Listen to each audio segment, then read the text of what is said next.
எல்லாருக்கும் வணக்கம். நான் உங்கள் இந்துமதி பேசுகிறேன், டேஸ்ட் ஆஃப் குக்கிங்லேருந்து. இன்றைக்கி நாங்கள் வந்து முட்டை போண்டா பண்ணலான்னு இருக்கோம். அதுக்கு என்னென்ன தேவையான பொருட்கள் அதை பார்க்கலாம். முட்டையை 7 முட்டையை இதே மாதிரி வேக வச்சு பாதி பாதியாக கட் பண்ணி வச்சுருக்கோங்க.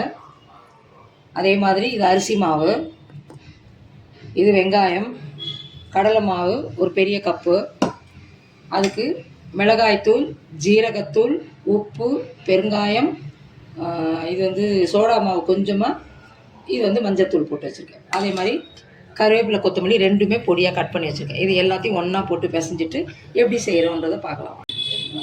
அரிசி மாவு இது பாருங்கள். நீங்கள் எல்லோரும் வீடியோ பார்க்குறீங்க, எல்லாம் தெரியுது. பட் வந்து யாருமே சப்ஸ்கிரைப் பண்ண மாட்டீங்க. கொஞ்சம் சப்ஸ்கிரைப் பண்ணால் எனக்கும் அது சப்போர்ட்டாக இருக்கும். ரெண்டாவது பூஸ்ட் மாதிரி இருக்குங்க. நீங்கள் கொடுங்களேன், சப்ஸ்கிரைப் பண்ணுங்கள். உங்களுக்கு எதுனா தேவை, என்ன பண்ணணும்னு சொன்னீங்கன்னா அதையும் நான் பண்ணி காட்டுறேன்.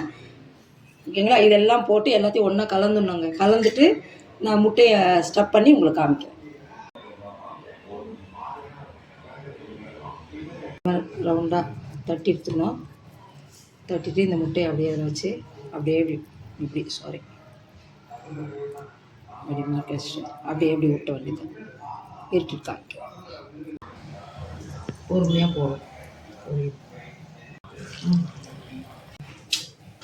இது பாருங்கள், இதே மாதிரி இதுதான், இவ்வளோ தான் லிமிட் வெந்தது.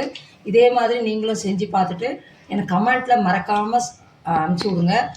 கமெண்ட் அனுப்பிச்சி விடுங்க. சப்ஸ்கிரைப் பண்ணுங்கள், ஷேர் பண்ணுங்கள். மறக்காமல் சப்ஸ்கிரைப் பண்ணிவிடுங்க.